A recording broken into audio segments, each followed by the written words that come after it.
भाग 2 सरकार की प्रणाली, उसमें पहला चैप्टर कौन सा है? अध्याय 12 संसदीय व्यवस्था, है ना। Parliamentary system. भारत का संविधान केंद्र और राज्य दोनों में से सरकार के संसदीय स्वरूप की व्यवस्था करता है। अनुच्छेद 74 और अनुच्छेद 75 केंद्र में संसदीय व्यवस्था का उपबंध करते हैं। अनुच्छेद 163 और 164 राज्यों में। जो अनुच्छेद 64, 74 और 75 है ना, वो केंद्र में संसदीय व्यवस्था को बात बताते हैं, और जो 67 और जो 163 और 164 है ना, वो राज्यों में संसदीय व्यवस्था की बात करते हैं। आधुनिक लोकतंत्र सरकारें सरकार के कार्यपालिका और विधायी अंगों के मध्य संबंधों की प्रकृति के आधार पर संसदीय और राष्ट्रपति में वर्गीकृत होती हैं। सरकार की संसदीय व्यवस्था वह व्यवस्था जिसमें कार्यपालिका अपनी नीति और कार्यों के लिए विधायिका के प्रति उत्तरदायी होती है।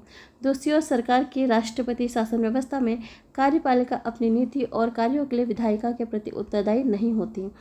वह संवैधानिक रूप से अपने कार्यकाल के मामले में विधायिका से स्वतंत्र होती है। संसदीय सरकार की कैबिनेट सरकार या उत्तरदायी सरकार या सरकार का वेस्टमिंस्टर स्वरूप भी कहा जाता है तथा यह ब्रिटेन, जापान, कनाडा, भारत आदि में प्रचलित है। दूसरी ओर राष्ट्रपति सरकार को गैर उत्तरदायित्व या गैर संसदीय या निश्चित कार्यकारी व्यवस्था भी कहा जाता है, और यह अमेरिका, ब्राज़ील, रूस, श्रीलंका आदि में प्रचलित है। आइवर जोनिस ने संसदीय व्यवस्था को कैबिनेट व्यवस्था कहा है क्योंकि इसमें शक्ति का केंद्र बिंदु कैबिनेट होता है। संसदीय सरकार को उत्तरदायी सरकार के रूप में जाना जाता है क्योंकि इसमें कैबिनेट, वास्तविक कार्यकारिणी, संसद के प्रति उत्तरदायी होते हैं। इनका कार्यकाल तब तक चलता है जब तक उन्हें संसद का विश्वास प्राप्त है। संसदीय व्यवस्था का प्रादुर्भाव करने वाली ब्रिटिश संसद के उद्भव के उपरांत इस सरकार का वेस्टमिंस्टर मॉडल भी कहा जाने लगा है। विगत वर्ष में ब्रिटिश संविधान और राजनीतिक विशेषज्ञ ने प्रधानमंत्री को कैबिनेट से संबंध के संदर्भ में समानता के बीच प्रथम प्रीमस इंटर पेरेस कहा। हाल में प्रधानमंत्री की शक्तियों और स्थिति कैबिनेट में बढ़ी है। यह ब्रिटिश राजनीतिक प्रशासनिक व्यवस्था में प्रभावशाली की भूमिका अदा करने लगा है। इसलिए बाद के राजनीतिक विश्लेषक जैसे क्रॉसमैन, मैकिंटोश और अन्य विद्वान ब्रिटिश सरकार की व्यवस्था को प्रधानमंत्री शासित सरकार कहने लगे हैं। यह स्थिति भारत के संदर्भ में भी लागू होती है। संसदीय सरकार की विशेषताएं। भारत में संसदीय सरकार की विशेषताएं निम्नलिखित हैं। पहला, नामिक एवं वास्तविक कार्यपालिका।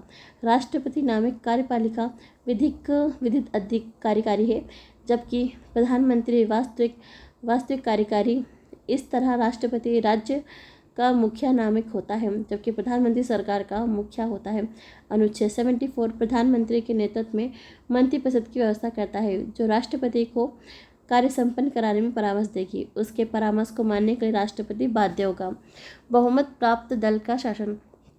जिस राजनीतिक दल को लोकसभा में बहुमत सीटें प्राप्त होती हैं, वह सरकार बनाती है। उस दल के नेता को राष्ट्रपति द्वारा प्रधानमंत्री नियुक्त किया जाता है। अन्य मंत्रियों की नियुक्ति भी राष्ट्रपति प्रधानमंत्री के परामर्श से ही करता है। जब किसी दल को बहुमत प्राप्त नहीं होता तो दलों के गठबंधन को राष्ट्रपति द्वारा सरकार बनाने के लिए आमंत्रित किया जाता है। फिर तीसरा, सामूहिक उत्तरदायित्व। ये संसदीय सरकार का विशिष्ट सिद्धांत है। मंत्रियों का संसद के प्रति सामूहिक उत्तरदायित्व होता है और विशेषकर लोकसभा के प्रति गठबंधन। अनुच्छेद 74 के वे एक टीम की तरह काम करते हैं और साथ साथ रहते हैं। सामूहिक उत्तरदायित्व का सिद्धांत इस रूप में प्रभावी होता है कि लोकसभा प्रधानमंत्री के नेतृत्व वाली मंत्रिपरिषद को अविश्वास प्रस्ताव पारित कर हटा सकती है। फिर राजनीतिक एकता। सामान्यतः मंत्रिपरिषद के सदस्य एक ही राजनीतिक दल से संबंधित होते हैं। इस तरह उनकी समान राजनीतिक विचारधारा होती है। गठबंधन सरकार के मामले में मंत्री सर्वसम्मति के प्रति बाध्य होते हैं। दोहरी सदस्यता। मंत्री विधायिका एवं कार्यपालिका दोनों के सदस्य होते हैं। इसका तात्पर्य है कोई भी व्यक्ति बिना संसद का सदस्य बने मंत्री नहीं बन सकता। संविधान व्यवस्था करता है कि यदि कोई व्यक्ति जो संसद का सदस्य नहीं है मंत्री बनता है तो उसे 6 माह के अंदर संसद का सदस्य बन जाना होगा। प्रधानमंत्री का नेतृत्व। सरकार की व्यवस्था में प्रधानमंत्री नेतृत्वकर्ता की भूमिका निभाता है। वह मंत्रिपरिषद का संसद का संतान का नेता होता है। वह क्षमताओं में सरकार के संचालन में एक महत्वपूर्ण एवं अहम भूमिका का निर्वहन करता है। निचले सदन का विघटन। संसद के निचले सदन को प्रधानमंत्री की सिफारिश के बाद राष्ट्रपति द्वारा विघटन जा सकता है। दूसरे शब्दों में प्रधानमंत्री मंत्रिपरिषद का कार्यकाल पूर्ण होने से पूर्व नए चुनाव के लिए राष्ट्रपति से लोकसभा विघटन की सिफारिश कर सकता है। इसका तात्पर्य है कि संसदीय व्यवस्था में कार्यकारिणी को कार्यपालिका का विघटन करने का अधिकार है। गोपनीयता। मंत्री गोपनीयता के सिद्धांत पर काम करते हैं। अपनी कार्यवाहियों, नीतियों और निर्णयों की सूचना नहीं दे सकते। अपना कार्य ग्रहण करने से पूर्व वे गोपनीयता की शपथ लेते हैं। मंत्रियों को गोपनीयता की शपथ राष्ट्रपति दिलवाते हैं। राष्ट्रपति शासन की व्यवस्था की विशेषताएं। राष्ट्रपति शासन व्यवस्था की विशेषताएं। भारतीय संविधान के विपरीत अमेरिकी संविधान सरकार में राष्ट्रपति शासन की व्यवस्था करता है। अमेरिकी राष्ट्रपति शासन व्यवस्था वाली सरकार में निम्नलिखित विशेषताएं हैं। क्या विशेषताएं? पहला, अमेरिकी राष्ट्रपति राज्य व सरकार दोनों का मुखिया होता है।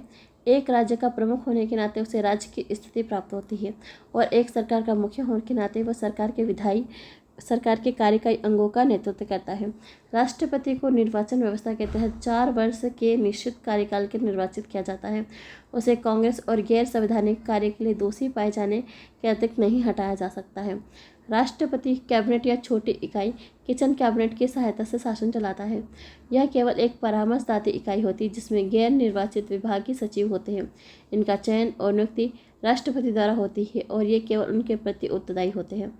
उसी के द्वारा किसी भी समय इन्हें हटाया जा सकता है।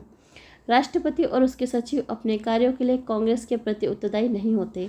वे ना तो कांग्रेस की सदस्यता ग्रहण करते हैं और ना ही सत्र में भाग लेते हैं। राष्ट्रपति हाउस ऑफ रिप्रेजेंटेटिव का विघटन नहीं कर सकता, कांग्रेस का निचला सदन। फिर अगला है शक्तियों के विभाजन का सिद्धांत। अमेरिकी राष्ट्रपति शासन व्यवस्था का आधार है। क्या है? शक्तियों का विभाजन का सिद्धांत। सरकार की विधायी, कार्यकारी और न्यायिक शक्तियों को सरकार के 3 स्वतंत्र इकाइयों में विभाजित और विस्तृत किया गया है। संसदीय व्यवस्था के गुण। सरकार की संसदीय व्यवस्था के गुण निम्नलिखित हैं। पहला, सरकार की संसदीय व्यवस्था के निम्नलिखित गुण है। पहला, विधायिका एवं कार्यपालिका के बीच के मध्य सामंजस्य। संसदीय व्यवस्था का सबसे बड़ा लाभ यह है कि सरकार की विधायी और कार्यकारी अंगों के बीच सहयोग एवं सरकारी संबंधों को सुनिश्चित करता है। कार्यपालिका विधायिका का एक अंग है और दोनों अपने कार्यों में स्वतंत्र हैं। परिणामस्वरूप इन दोनों अंगों के बीच विवाद के बहुत कम अवसर उपलब्ध होते हैं। दूसरा, उत्तरदायी सरकार। अपनी प्रकृति के अनुरूप संसदीय व्यवस्था में उत्तरदायी सरकार का गठन होता है। मंत्री अपने मूल और कार्यों के लिए संसद के प्रति उत्तरदायी होते हैं। संसद मंत्रियों पर विभिन्न तरीके से प्रश्नकाल, चर्चा, स्थगन प्रस्ताव, अविश्वास प्रस्ताव आदि के माध्यम से नियंत्रण रखता है। फिर तीसरा, निरंकुशता का प्रतिषेध। इस व्यवस्था के अंतर्गत कार्यकारी एक समूह में निहित रहती है, न कि एक व्यक्ति में। यह प्राधिकार व्यवस्था कार्यपालिका की निरंकुश प्रवृत्ति पर रोक लगाती है, अर्थात कार्यकारिणी संसद के प्रति उत्तरदायी होती है, उसे अविश्वास प्रस्ताव के माध्यम से हटाया जा सकता है।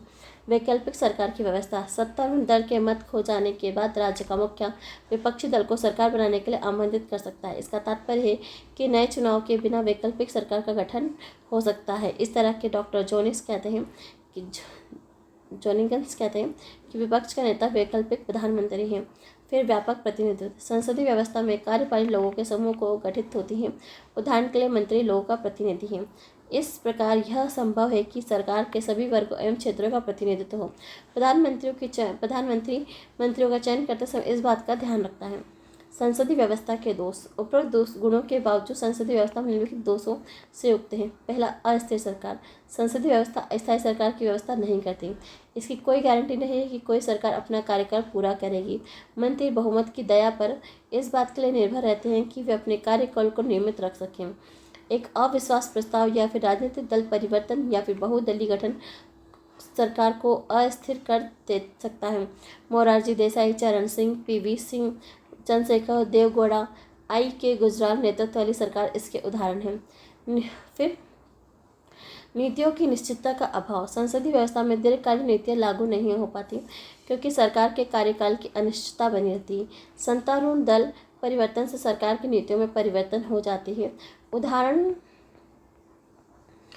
के लिए 1977 में मोरारजी देसाई के नेतृत्व वाली जनता सरकार ने पूर्व की कांग्रेस सरकार की नई नीतियों को पलट दिया और ऐसा ही कांग्रेस सरकार ने 1980 में सत्ता में वापस आने पर किया। मंत्रिमंडल के निरुत्साह। जब सत्ता पार्टी को संसद में पूर्ण बहुमत प्राप्त होता है तो कैबिनेट निरंकुश हो जाती है।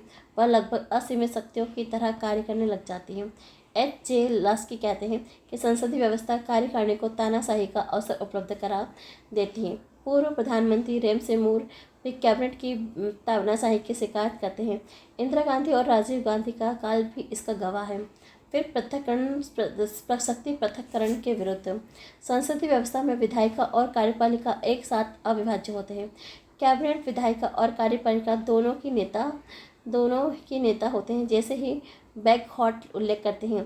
कैबिनेट कार्यपालिका विधायिका को जोड़ने के लिए हाईफाइन जैसी भूमिका निभाते हैं, जो कि दोनों को जोड़ने के लिए बाध्य है। इस तरह सरकार की पूरी व्यवस्था शक्तियों को विभाजित करने वाले सिद्धांत के खिलाफ जाती है। वास्तव में शक्तियों का मेल है। अकुशल व्यक्तियों द्वारा सरकार का संचालन। संसदीय व्यवस्था प्रशासनिक कुशलता से परिचालित नहीं होती, क्योंकि मंत्री अपने क्षेत्र में निपुण नहीं होते। मंत्रियों के चयन में प्रधानमंत्री के पास सीमित विकल्प होते हैं। उनकी पसंद संसद सदस्यों तक प्रतिबंधित हो रहती है, बाह्य प्रतिभा तक विस्तारित नहीं होती। इसके अतिरिक्त मंत्री अधिकांश समय में अपने संसदीय कार्यों, कैबिनेट की बैठकों, दलीय गतिविधियों में व्यस्त रहते हैं। अब हम संसदीय और राष्ट्रपति शासन व्यवस्था की तुलना उसकी विशेषता, गुण और दोषों के आधार पर करेंगे। संसदीय व्यवस्था की स्वीकार्यता के कारण संविधान सभा में अमेरिकी राष्ट्रपति व्यवस्था में एक पक्ष में एक मत उभरा, लेकिन इसके जनकों ने ब्रिटिश संसदीय व्यवस्था को निम्नलिखित कारणों से प्रमुखता दी। व्यवस्था से निकटता। संविधान निर्माताओं ने ब्रिटिश संसदीय व्यवस्था को इसलिए भी अपनाया कि वह भारत में ब्रिटिश काल से ही यहाँ अस्तित्व में थी। K.M. मुंशी ने तर्क दिया है कि इस देश में पिछले 30 या 40 वर्षों में सरकारी काम कुछ उत्तरदायित्व को शुरू कराया गया है। इससे हमारी संवैधानिक परंपरा संसदीय बनी हुई। इसी अनुभव के बाद हमें पीछे क्यों महान अनुभव को खरीदें। अब ये दे रखा है कि संसदीय और संसदीय एवं राष्ट्रपति व्यवस्था की तुलना। तो विशेषता क्या है? संसदीय व्यवस्था क्या होती है? दोहरी कार्यकारिणी होती है, और जबकि जो राष्ट्रपति शासन में एकल कार्यकारिणी होती है। संसदीय व्यवस्था बहुमत दल का शासन होता है, जबकि राष्ट्रपति शासन में राष्ट्रपति और विधायिका का पृथक रूप से निश्चित अवधि के लिए निर्वाचन होता है। संसदीय व्यवस्था में सामूहिक उत्तरदायित्व होता है, राष्ट्रपति शासन में उत्तरदायित्व का अभाव होता है। संसदीय व्यवस्था में राजनीतिक एकरूपता होती है, जबकि राष्ट्रपति शासन में राजनीतिक एकरूपता नहीं रहती है। संसदीय व्यवस्था में दोहरी सदस्यता होती है, राष्ट्रपति शासन में एकल सदस्यता होती है। संसदीय व्यवस्था में प्रधानमंत्री का नेतृत्व होता है, जबकि राष्ट्रपति शासन व्यवस्था में राष्ट्रपति का नियंत्रण होता है। संसदीय व्यवस्था में निचले सदन का विघटन होता है, जबकि राष्ट्रपति शासन में निचले सदन का विघटित नहीं होता है। संसदीय व्यवस्था में शक्तियों का सम्मिश्रण होता है, जबकि राष्ट्रपति शासन में शक्तियों का विभेद होता है। अगर हम दोष की बात करें तो गुण क्या है? इसकी गुण देखें संसदीय व्यवस्था के, तो संसदीय व्यवस्था विधायिका और कार्यपालिका के बीच सामंजस्य होता है, जबकि इसमें क्या होता है? इसमें अस्थायी सरकार होती है। इसमें गुण क्या है कि इसमें स्थायी सरकार होती है। और संसदीय व्यवस्था में उत्तरदायी सरकार होती है, जबकि राष्ट्रपति शासन में नीतियों की निश्चितता होती है। फिर संसदीय व्यवस्था में निरूपणता पर रोक होती है, जबकि राष्ट्रपति शासन में के गुण में अगर देखे जाए तो शक्ति के विभाजन पर आधारित होती है। संसदीय व्यवस्था में व्यापक प्रतिनिधित्व होता है, राष्ट्रपति शासन में विशेषज्ञों की सरकार होती है। अब दोष की बात करें तो संसदीय व्यवस्था में अस्थायी सरकार होती है, जबकि इसमें क्या होता है? अस्थायी सरकार होती है, जबकि इसका दोष क्या है? विधायिका और कार्यपालिका के बीच टकराव होता है। किसमें? राष्ट्रपति शासन व्यवस्था में।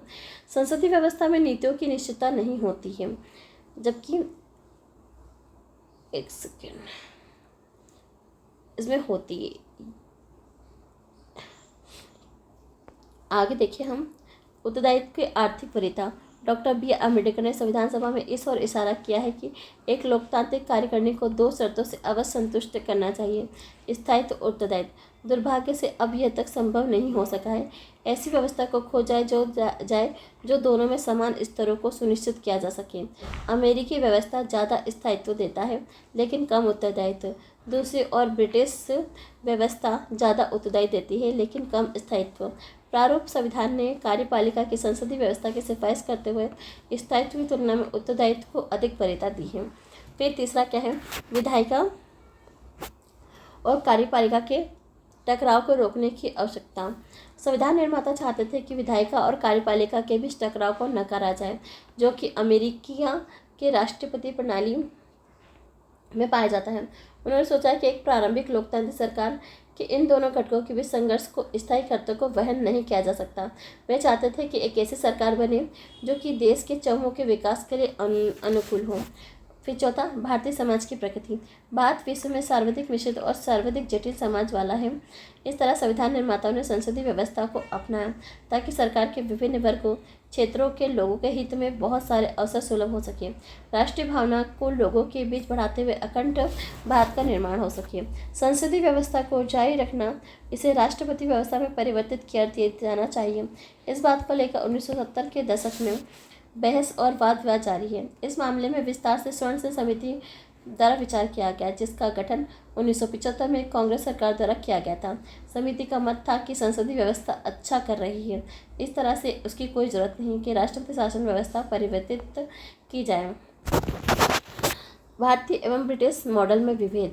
भारत सरकार में संसदीय व्यवस्था विस्तृत रूप से ब्रिटिश संसदीय व्यवस्था पर आधारित है, यद्यपि यह कभी भी ब्रिटिश पद्धति की नकल नहीं रही है। यह उससे संबंधित मामलों में भिन्न है। पहला, राष्ट्रपति ब्रिटिश राजशाही के स्थान पर भारत में गणतंत्र पद्धति है। दूसरे शब्दों में भारत में राज्य का मुखिया निर्वाचित होता है, जबकि ब्रिटेन में राज्य का मुखिया आनुवंशिक है। दूसरा, ब्रिटिश व्यवस्था संसद की संप्रभुता के सिद्धांत पर आधारित है, जबकि भारत में संसद सर्वोच्च नहीं है और शक्तियों पर प्रतिबंधित है, क्योंकि यहाँ एक लिखित संविधान, संघीय व्यवस्था, न्यायिक समीक्षा एवं मूल अधिकार है। तीसरा, ब्रिटेन में प्रधानमंत्री को संसद के निचले सदन का सदस्य होना चाहिए, जबकि भारत में प्रधानमंत्री को संसद में दोनों में से किसी एक सदन का सदस्य हो सकता है। दोनों में से किसी भी सदन का सदस्य हो सकता है। समानतः ब्रिटेन में संसद सदस्य बतौर मंत्री नियुक्त किए जाते हैं। भारत में जो व्यक्ति संसद सदस्य नहीं भी है, उसे भी अधिकतम 6 माह की अवधि के लिए बतौर मंत्री नियुक्त किया जा सकता है। फिर पांचवा, ब्रिटेन में मंत्रियों की कानूनी जिम्मेदारी होती है कि जबकि वह भारत में ऐसी कोई व्यवस्था नहीं है। ब्रिटेन के विरुद्ध भारत में मंत्री राज्य के मुखिया के रूप में कार्यालयीय कार्य में प्रति हस्ताक्षर करना जरूरी नहीं होता। ब्रिटिश कैबिनेट व्यवस्था में छाया कैबिनेट शैडो कैबिनेट एक अनोखी संस्था है। इसे विपक्षी पार्टी द्वारा गठित किया जाता है ताकि सत्तारूढ़ दल के साथ संतुलन बना रहे और अपने सदस्यों को भावी मंत्रालय कार्यों के लिए तैयार किया जा सके, जबकि भारत में ऐसी कोई संस्था नहीं है। धन्यवाद।